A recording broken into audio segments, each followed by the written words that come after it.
माता मावली की पावन धरा नारायणपुर में आपका स्वागत है और आप देख रहे हैं तहलका टाइम्स। मेरे साथ हैं उज्जवल दीवान, जो किसी परिचय के मोहताज नहीं है। और मैं बताना चाहूँगा, इनके द्वारा लगातार कई प्रकार के आंदोलन होते रहे हैं और भविष्य में होने की आशंका भी है।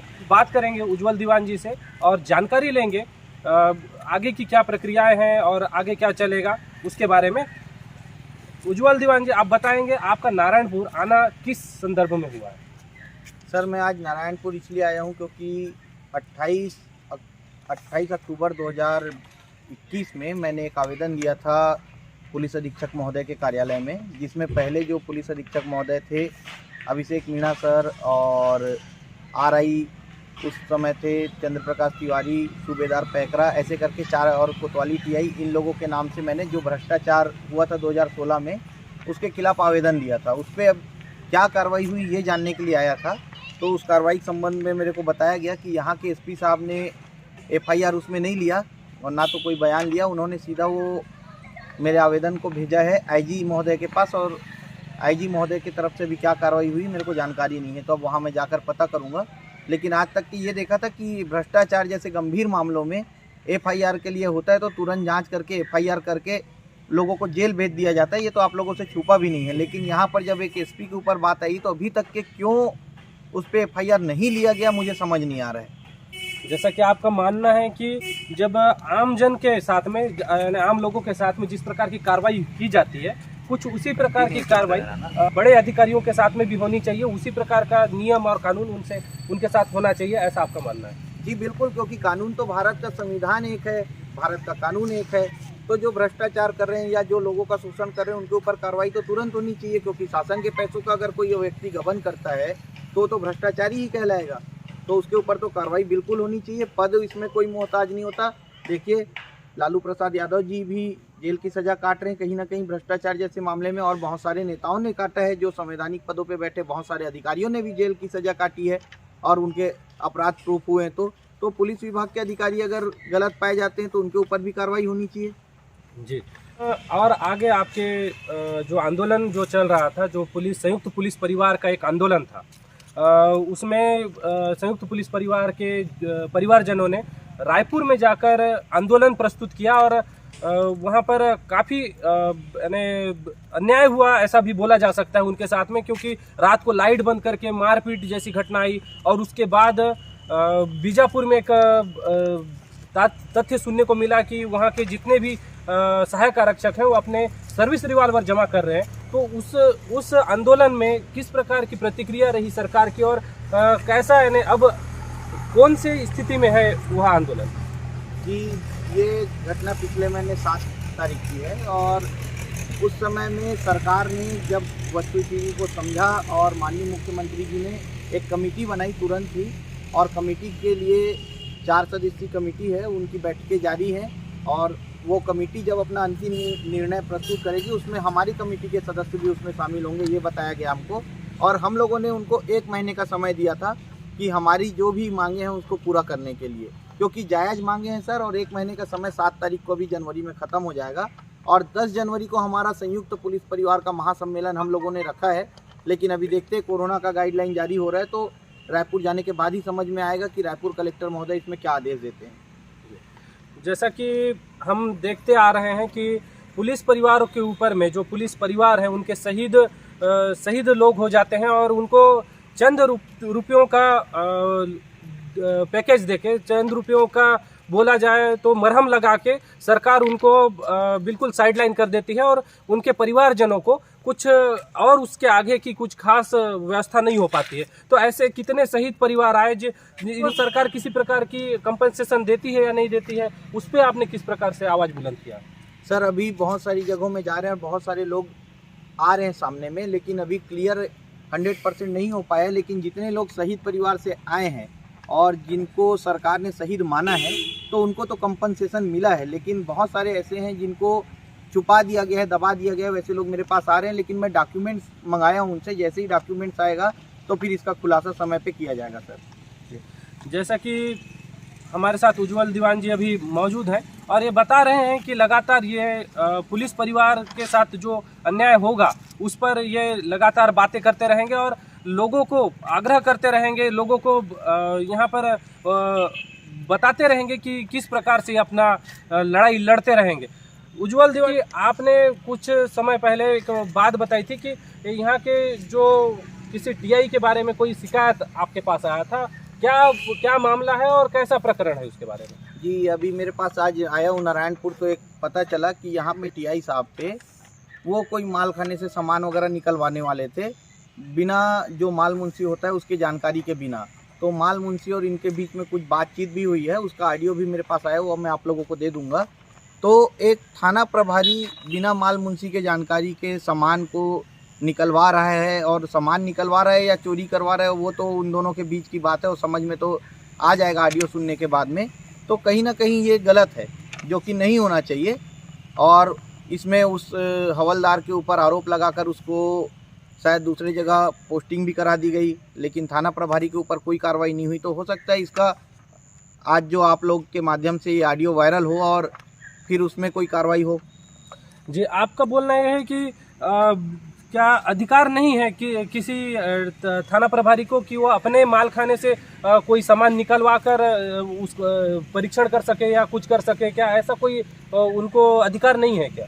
सर, थाना प्रभारी को पूरा अधिकार होता है, लेकिन जिसके चार्ज में होता है उससे परमिशन तो लेना पड़ेगा, क्योंकि जिसके चार्ज में है अगर आप उससे परमिशन नहीं लेंगे तो फिर उसकी गैर मौजूदगी में वो सामान निकला, अगर कोई दुर्घटना हो जाती है, सामान गुम जाता है, तो कौन जिम्मेदारी लेगा उसका? मेन बात ये है। जी, ये जो ऑडियो है ये बहुत पुराना है, और इस मामले में यदि हम जानना चाहें, देखना चाहें, तो जब उस व्यक्ति का ट्रांसफ़र किसी और जगह में कर दिया गया, खास करके हम यहाँ का अंदरूनी क्षेत्र का ट्रांसफ़र कर दिया गया, उसके बाद इस चीज़ को वायरल करना, क्या आपको ये नहीं लगता कि वो जो कर्मचारी है वो द्वेष रूप से टीआई के ऊपर में ये सब आरोप लगा रहा है? सर, इसमें आरोप नहीं होगा, क्योंकि ये तो क्लियर बातें दोनों के आपस की बातचीत है, और द्वेष इसमें कोई बात ही नहीं है, क्योंकि ज़्यादातर पुलिस कर्मचारी इतने ज़्यादा डरे हुए हैं, इतने ज़्यादा सहमे हुए हैं, आप तो खुद भी जानते हैं और लोग भी जान रहे हैं इस चीज़ को कि उनको कितना ज़्यादा डराया धमकाया जाता है, उनको दबाया जाता है। अब आदमी कहीं हिम्मत करके अगर कोई चीज़ देता है तो कार्रवाई तो होनी चाहिए, और उन्होंने थोड़ी सी हिम्मत दिखाई है। मैं हो सकता है उनको पता चला हो कि मैं यहाँ पर आया हूँ, तो मेरे आने से मेरे तक के ये बात आई, तो फ़र्क इसका है सर, क्योंकि उनको हो सकता है अपने अधिकारियों पे विश्वास ना हो, क्योंकि अधिकारी कहीं ना कहीं अधिकारी एक हो जाते हैं और छोटे कर्मचारियों के ऊपर ही कार्रवाई होती है, हमेशा आप देखते आए। क्योंकि मैंने जैसा आपको बताया एसपी साहब के ऊपर एफआईआर के लिए दिया है, लेकिन अभी तक एसपी साहब के ऊपर एफआईआर नहीं हो पा रही है, लेकिन छोटे कर्मचारी के ऊपर तत्काल कार्रवाई हो जाती है। जी, जैसा कि हम इस क्षेत्र में अभी आए हैं, तो यहाँ पर आपका वार्तालाप पुलिस परिवार के साथ साथ में नगर सैनिकों के परिवारों के साथ में भी हो रहा था, और उसमें क्या बातें निकल के आ रही है? क्या नगर सैनिकों की भी कुछ मांगे हैं, जो कुछ खास मांगे हैं जो जिनको सरकार को सुनना चाहिए, जो आप लोग रखना चाहते हैं इस चैनल के माध्यम से? जी बिल्कुल, सरकार को नगर सैनिक भी एक पुलिस जवान के बराबर काम करता है, सहायक आरक्षक भी एक पुलिस जवान के बराबर काम करता है। समान काम समान वेतन का उसको अधिकार है, क्योंकि ये श्रम मंत्रालय का आदेश है, और कानून ने भी कई बार इसमें, न्यायालय ने भी इसमें आदेश दिया है कि जो व्यक्ति आपके समान कार्य करता है उसको समान वेतन दिया जाए। तो एक सिपाही के बराबर वेतन मांगना नगर सैनिकों का कोई गलत नहीं है, और वो बेचारे 13,000 रुपये वेतन लेके अपना घर कैसे चलाएंगे? फिर उनको 3-3 महीने के लिए कोर्स वगैरह में भेज दिया जाता है, 1 महीने के कोर्स को बोलकर 3-3 महीने तक रोका जाता है, ऐसा मेरे को पता चला है। यहाँ पर उनका भी शोषण किया जाता है। इन्होंने नारायणपुर में भी आवेदन वगैरह दिया था, लेकिन उस पर उल्टी कार्रवाई हो गई बता रहे हैं। तो बहुत सारा इनका भी शोषण हो रहा है, जिसको धीरे धीरे हम आगे देखेंगे सर सबूत के साथ। और अगर कार्रवाई नहीं होगी तो फिर उसके हिसाब से हम लोग तो स्वतंत्र है, अगर आप लीगल कार्रवाई नहीं करेंगे तो फिर पब्लिक स्वतंत्र होती है अपने लिए, अपनी मांगों को पूरा कराने के लिए, हम वो रास्ता अपनाएंगे। जी, चर्चाओं के दौर को और आगे बढ़ाएंगे, और हम बात करेंगे अबूझमाड़ में चल रहे एक आंदोलन के बारे में, जहां पर अबूझमाड़ के सैकड़ों हजारों की संख्या में जो ग्रामीण हैं वो निकल आए हैं, सड़क में बैठ गए हैं और पूरे रोड को जाम कर दिया है। और जब हम वहाँ गए थे रिपोर्टिंग करने के लिए, तो उनका मांग ये था कि यहाँ पर पुलिस की जो कैंप है वो बंद की जाए, पुलिस की जो गतिविधियाँ हैं वो बंद की जाए, और सड़कों के निर्माण ये सब को बंद करवाने के लिए मांग कर रहे थे। जो ग्रामीण है वो मांग कर रहे हैं, अभी भी लगातार उनका आंदोलन जारी है। क्या उज्जवल दीवान जी, आप मेरे को ये बताएंगे कि किसी प्रकार की समझाइश यदि आपके द्वारा करने को कहा जाए, पहल करने को कहा जाए, तो क्या आप उस जगह में जाके उन लोगों को किसी प्रकार की समझाइश देंगे और किस प्रकार की समझाइश आप अपने तरफ से देना चाहेंगे? जी बिल्कुल, अगर उनको ये सड़क निर्माण, लाइट, बिजली, पानी से अगर आपत्ति है तो मैं उन लोगों से यही निवेदन करूंगा, जब तक ये चीज़ें उनके जीवन में नहीं आएंगी तब तक उनकी उन्नति कैसे होगी। आज अबूझमाड़ पिछड़ा हुआ कहा जाता है आज भी भारत में, तो उसकी उन्नति कैसे होगी? जब आपके पास सड़कें होंगी, संसाधन होंगे, साधन होंगे, तब तो आप अपने जीवन में आगे बढ़ पाएंगे। और अगर कोई चाहेगा तो मैं बिल्कुल वहाँ पर जाऊँगा, उनसे चर्चा करूँगा, उनकी मुख्य परेशानियों को समझने का प्रयास करूँगा और उसका कहीं ना कहीं हर अगर परेशानी होती है तो उसका निराकरण भी होता है, किसी न किसी मार्ग से उसका निराकरण जरूर निकलेगा सर। तो जैसा कि आपने बताया कि यदि किसी प्रकार की कार्रवाई की जाती है किसी के द्वारा, पुलिस के बड़े अधिकारियों पर भी बात होता है, तो क्या आपको नहीं लगता कि आप जो ये आंदोलन कर रहे हैं, जो लोगों के बीच में जो बातें हो रही है, कि इसमें कई लोग ये भी बोलते हैं कि पुलिस के बड़े अधिकारी और छोटे अधिकारियों के बीच में फूट डालने की जो एक परंपरा है उज्जवल दीवान ने चालू कर दी है, ऐसा ये आपको नहीं लगता है कि ये सच में दोनों के बीच में जो कम्युनिकेशन जो गैप है उसका आप एक अलग ही स्तर में फ़ायदा उठाने की कोशिश कर रहे हैं? सर मैं तो पुलिस विभाग में छोटे कर्मचारी के रूप में नौकरी किया हूँ और बड़े अधिकारियों के साथ रह के भी नौकरी किया हूँ। मेरे पिताजी भी पुलिस विभाग में ही थे, मैं बार बार बताता हूँ। तो इसमें शोषण करने वाला कौन है और शोषित कौन है सबको दिखता है। आप देख लीजिए, अभी एक आईजी के ऊपर, एक एडीजी के ऊपर आरोप लगा करोड़ों रुपए का, एक के ऊपर और आरोप लगा, ये सब सस्पेंड चल रहे हैं अभी।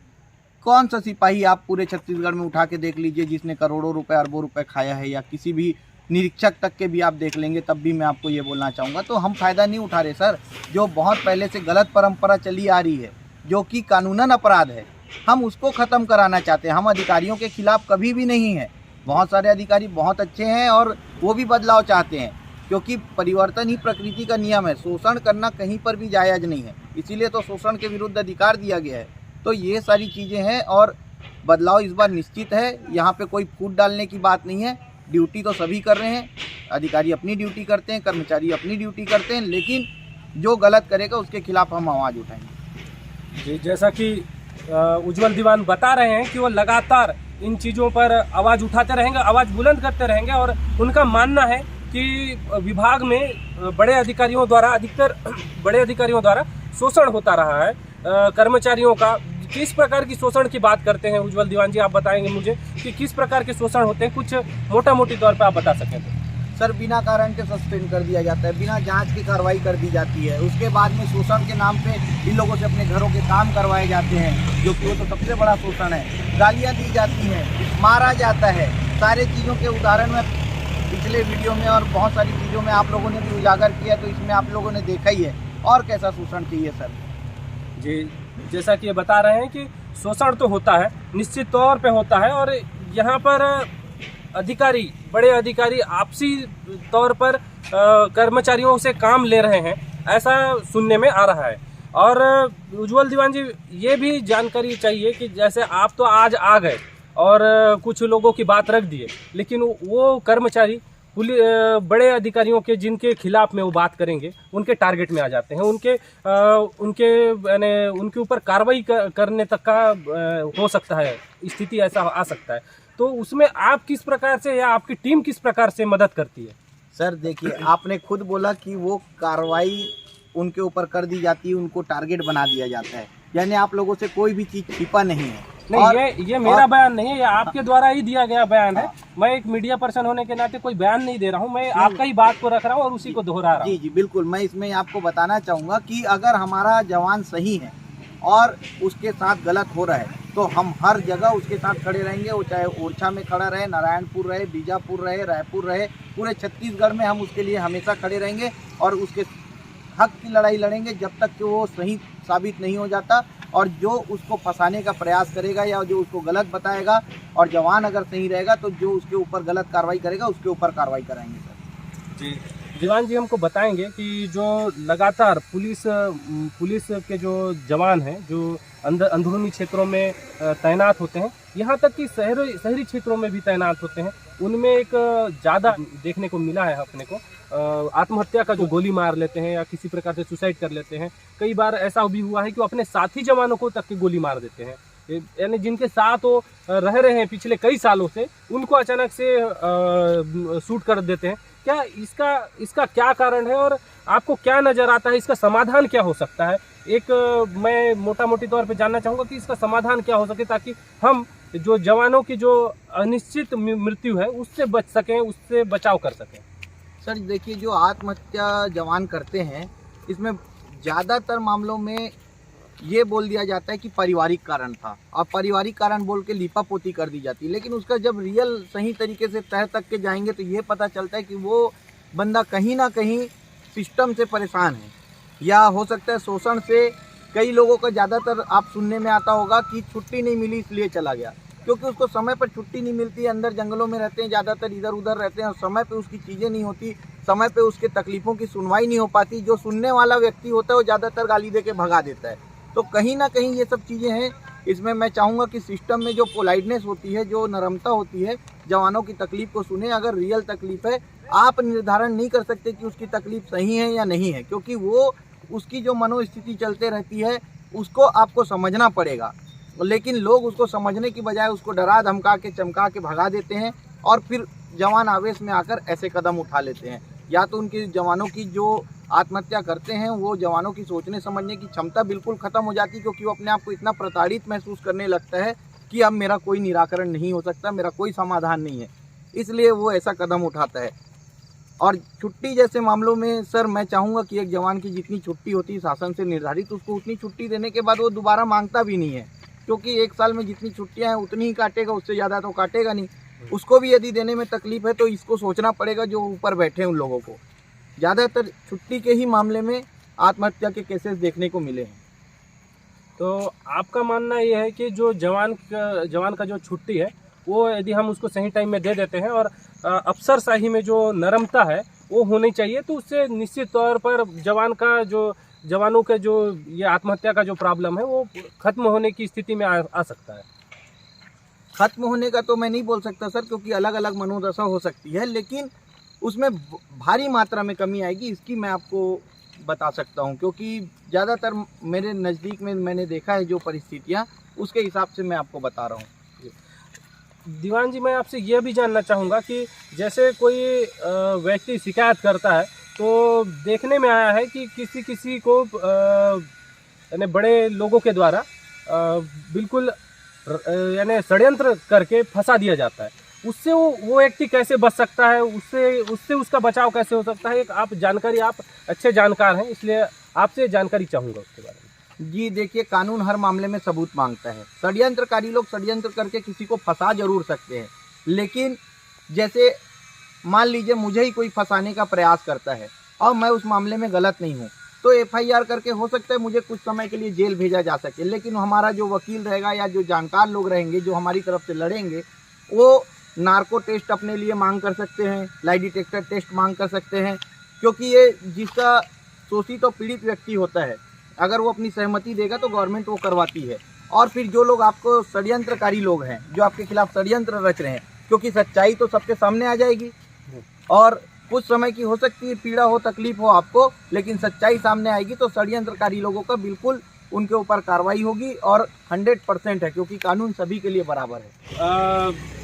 हम आगे वार्तालाप को अंतिम दौर में ले चलेंगे और जानना चाहेंगे आगे की क्या प्रक्रिया होगी, और अंतिम यानी अब किस स्थिति में आप पाते हैं अपने आप को, और जो आपके आंदोलन जो आपने जो शुरू किया था, शोषण को लेकर जो आंदोलन शुरू किया था और अपनी मांगों को रखा था सरकार के सामने, बड़ी ही प्रखरता से रखा था, लगातार हम वीडियोस में देखते आए हैं, तो उसकी क्या स्थिति आज के दिन में आप देखते हैं, और आगे क्या आपका रूट मैप होगा, क्या प्लान होगा, उसके बारे में थोड़ा जानते हैं। जी बिल्कुल, हम लोग शासन से बिल्कुल उम्मीद लगा के रखे हुए हैं। खासकर अभी जो ये सरकार आई है, इनके बहुत सारे ऐसे बयान थे जिसमें पुलिस परिवार का अच्छा करेंगे करके, जिसमें संयुक्त पुलिस परिवार आते हैं सारे, नगर सेना, जिला बल, जेल प्रहरी, हमारे सहायक आरक्षक, सशस्त्र बल और गोपनीय सैनिक, के सारों का सभी एक टकटकी लगा कर देख रहे सरकार की तरफ कि ये हमारा अच्छा करेगी। जो कमेटी बनाई गई है, कमेटी अपना काम कर रही है, हमको समय समय पे पता चलते रहता है, और हम बस यही उम्मीद करेंगे कि जल्दी से ये कमेटी अपना कार्रवाई कर दे, हमारी 45 बिंदुओं की मांगों को पूरा करे,